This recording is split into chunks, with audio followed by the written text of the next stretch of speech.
जब शिव ने ब्रह्मा का सिर काटा और बने कपालेश्वर शिव का अघोरी रूप का रहस्यमय कथा। आइए सुनते हैं। कल्पना कीजिए एक ऐसा भगवान जो भूतों के स्वामी हो, जो रौद्र भी हैं और करुणा का सागर भी, जिसने ब्रह्मा जैसे देवता का घमंड चूर चूर कर दिया और खुद ब्रह्म हत्या का पाप अपने ऊपर ले लिया। आज हम सुनेंगे शिव का अघोरी रूप और कपालेश्वर बनने की वो कथा जो शिव पुराण में दर्ज है और जिसे जानकर आपकी रूह कांप उठेगी।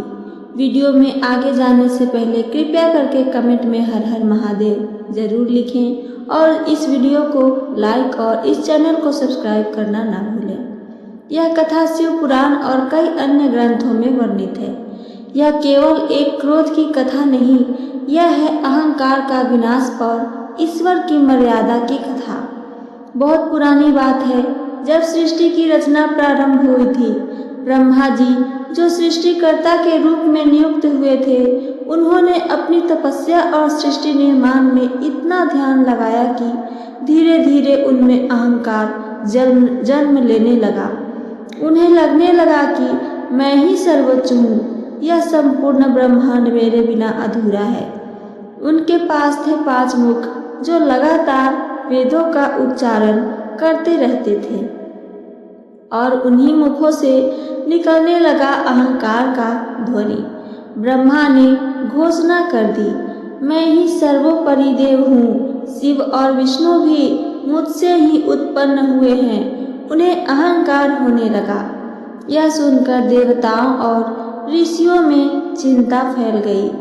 उन्होंने दौड़कर भगवान शिव से विनती की, प्रभु, ब्रह्मा का घमंड संपूर्ण ब्रह्मांड के संतुलन को एक दिन बिगाड़ देगा। आप ही उसे सही राह दिखा सकते हैं। भगवान शिव जो कैलाश पर्वत पर ध्यानस्थ थे, उन्होंने अपनी आंखें खोली।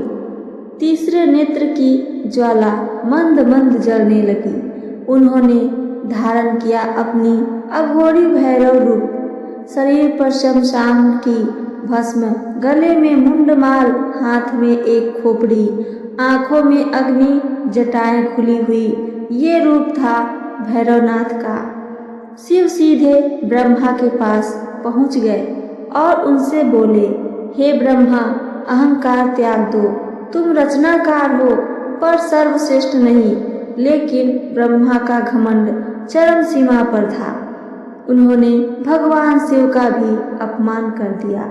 ब्रह्मा के 5 मुखों में से एक मुख से सीधे शिव की निंदा ही निकली। अब भगवान शिव के तीसरे नेत्र की अग्नि तेज हो उठी। उन्होंने अपने हाथ में स्थित त्रिशूल उठाया और ब्रह्मा के 5वें मुख को एक ही बार में काट दिया। पूरा ब्रह्मांड कांप उठा। देवता डर गए। पृथ्वी पर अंधकार छा गया। ब्रह्मा का सिर शिव के हाथ में चिपक गया। वह कपाल अब शिव के हाथ से अलग नहीं हो रहा था। शिव को ब्रह्म हत्या का पाप लग चुका था। उन्होंने उसका प्रायश्चित करने के लिए भिक्षाटन का मार्ग अपनाया। भगवान शिव स्वयं भिक्षुक बनकर नगर नगर भिक्षा मांगने जाने लगे। यह रूप कहलाया भिक्षाटन भैरव का। कोई उन्हें देखकर भयभीत हो जाता था, कोई उन्हें पापी समझकर दरवाजा बंद कर देता था। अंत में शिव पहुँचे काशी नगरी। जैसे ही उन्होंने वहां पर कदम रखा, उनके हाथ में चिपकी ब्रह्मा की खोपड़ी धरती पर गिर पड़ी। पाप वहीं कट गया।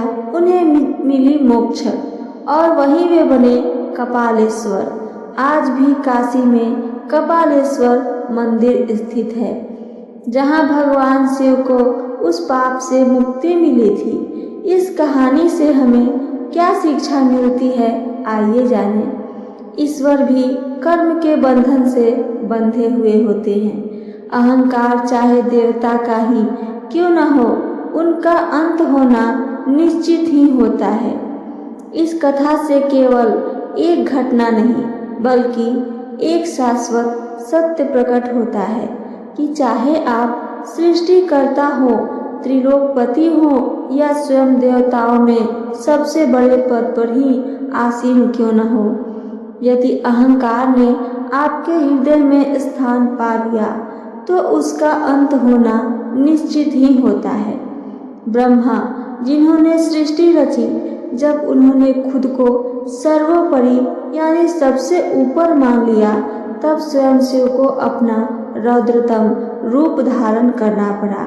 शिव जो करुणा के सागर हैं, जिनकी एक दृष्टि से संसार को शांति मिलती है, उन्होंने जब न्याय का त्रिशूल उठाया तो स्वयं ब्रह्म का एक मुख काट दिया।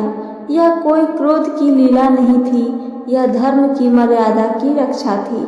लेकिन देखिए, न्याय करते हुए भी उन्होंने ब्रह्म हत्या का पाप अपने ऊपर ले लिया और प्रायश्चित के लिए भिक्षाटन मार्ग पर निकल पड़े। यह दर्शाता है कि ईश्वर भी अपने कर्मों के उत्तरदायी होते हैं।